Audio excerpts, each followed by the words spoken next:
দু প্যাকেট দুধ দেখো, আমরা রোজই দুধ খাই ঘরে, চাও করি, সেই দুধ কেটে গেছে, ছানা হয়ে গেছে। এবার ছানাটাকে নিয়ে আমি কি করব ভেবে পাচ্ছি না, তাই আমি ভেবে ফেললাম যে ছানার পায়েস বানিয়ে ফেলি আর সেটা তোমাদের সাথে শেয়ার করি।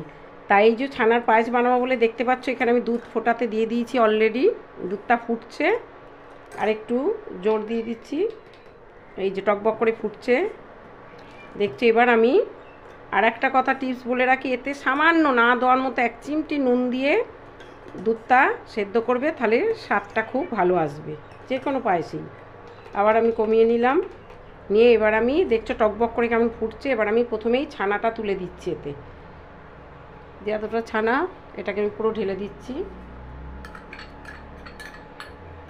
দিয়ে এটাকে আমি নাড়তে থাকবো। এটা ততক্ষণ হতে থাক, তারপর দেখাচ্ছি কি নিচে। এতে আমি আমন্ড, কাজু, কিশমিশ কুচো কুচো করে নিয়েছি, এতে একটু দেবো আর ডেকোরেশনে রেখে দেবো। নিয়ে নিয়েছি একটু পাটালি গুড়, নিয়ে নিয়েছি চিনি, তার সাথে ছোট্ট একটু মিছরির ডালা, আর এখানে আমুল দুধ সামান্য গুলে নিয়েছি, আর নিয়ে নিয়েছি একটি খোয়া ক্ষীর গ্রেট করে নিয়েছি। আর এই যে দেখতেই পাচ্ছ তোমরা নেসলের মিল্ক মেড, এটা আমি দেব। এবার ফুটে উঠলে ফার্স্টে দেব এটা। এই যে প্রথমে আমি এবার নেসলের মিল্ক মেডটা দিচ্ছি, এই চামচে এক চামচেই দিলাম।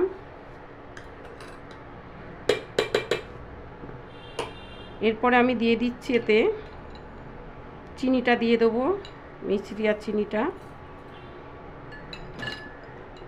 এরপর দিয়ে দিচ্ছি গুড়টা,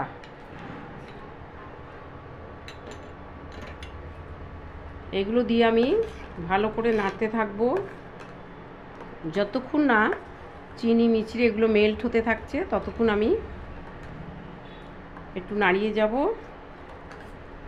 এরপর দিয়ে দিচ্ছি খোয়া ক্ষীরটা,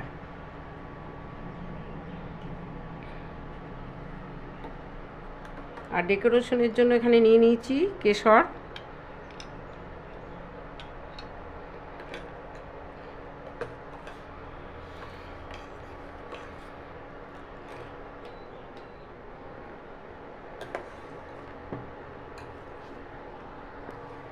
সবশেষে আমি দিয়ে দিচ্ছি এই যে আমুল দুধটা গুলে রেখেছিলাম, এটা আমি ঢেলে দিলাম, দিয়ে আমি আবারও একটু নাড়তে থাকবো যতক্ষণ না একটু ঘন ভাব হয়ে আসে, ততক্ষণ নাড়ব।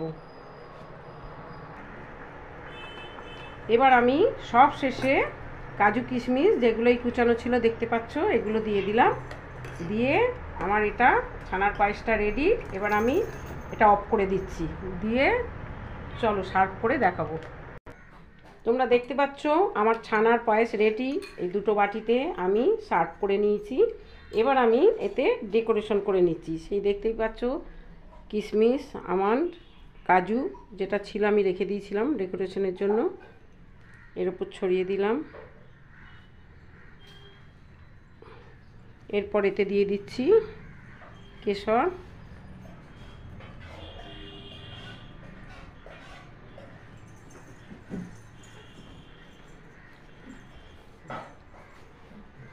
আমার ছানার তৈরি পায়েসটা তোমাদের কেমন লাগলো অবশ্যই জানিও, আর লাইক কমেন্ট করতে ভুলো না, আর যারা নতুন তারা অবশ্যই সাবস্ক্রাইব করে দিও।